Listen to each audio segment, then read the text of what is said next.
சின்னமனூரில் பாஜக பட்ஜெட் தெருமுனை பிரச்சாரம் நடைபெற்றது.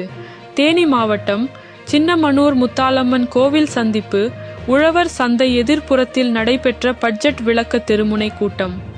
பாஜக சின்னமனூர் நகர தலைவர் லோகேந்திரராஜன் தலைமையில் நடைபெற்ற கூட்டம்.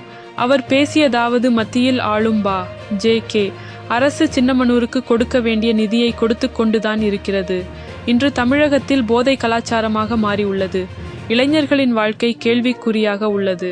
கூட்டத்தில் பட்ஜெட்டை பற்றியும் நிதி எங்கிருந்து வருகிறது, அதை எப்படி கையாளுகின்றார்கள் என்று கூட்டத்தில் தெளிவாக விளக்கப்பட்டது. தெருமுனை பிரச்சார கூட்டத்திற்கு பாஜக தொண்டர்களும் பொதுமக்களும் திரளாக பங்கேற்றுள்ளனர். இந்நிகழ்வில் சின்னமனூர் நகர் பொதுச் செயலாளர் மாரி செல்வம் கலந்து கொண்டு சிறப்பித்தார். தேனி மாவட்ட செய்தியாளர் ராகவேந்திரா ராஜா அறிக்கை. இந்தியாவில் 1க்கு 7 பிள்ளை 10 இடத்துல இன்னைக்கு ஒரு ஊருக்கு டெஸ்ட் டியூப்பு பரிசோதனை குழாயில் குழந்தை பிறகுன்னு போறாங்க. காரணம் என்ன? ஆண்மை விருத்தியை அழுக்கி கொண்டே மது இதுதான் மாறாத்து சேர்த்து வச்சுவாங்க. பக்கத்தில் களவாங்க வைப்பேன். களவாங்க முடியாட்டி என்ன செய்வேன், பக்கத்து வீட்டுக்கு பார்ப்பேன், அங்கே செங்கிலி வைப்பேன், முடியாட்டி கழுத்து இருப்பேன். இதான் நடக்குது. சட்ட ஒழுங்கு எங்கே கிடக்குது?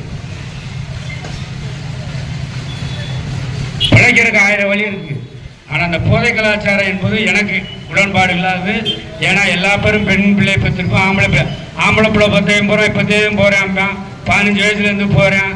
எந்த நிலைமை? பொம்பளை பிள்ளை 10 என்ன செய்வேன்? வீணா போனவனுக்கு பொண்ணை கொடுக்க முடியுமா? திருமாவளவன் அதை பற்றி பேச முடியும். ஏன்னா அவரோட சொந்த ரத்தம் ஆம்ஸ்டாங். இவர் ஒரு குறிப்பிட்ட வட்டத்துக்குள்ள இருக்காரு. ஆம்ஸ்டாங் பறந்த மிரிந்து இருந்தாலும் மக்களாக இருந்தாலும் பகுஜன் மாநில தலைவர் ஆம்ஸ்டாங் எல்லா சமுதாயத்தையும் இணைச்சு நம்ம நல்லா இருக்கணும்னு சொல்லி பேசி ஒரையாது. ஆனால் பேசினாரு திமுக சொல்லலைங்க. அவரே வாக்குமூலம் கொடுத்து வெளி மாநிலத்தில் மீடியாக்கள்ல வந்திருக்கு. அப்படி திமுக ஏற்று பேசக்கூடாது. இதுல என்னன்னா, திமுகவுக்கு அறிஞர் கட்சி கட்சி ஓட்டு போட்ட 3 சமுதாயம், அந்த 3 சமுதாயம் இப்ப கடுமையாக பாதிக்கப்படுது. அதனால சாமர்சாரி 190 100 போட்டாங்க.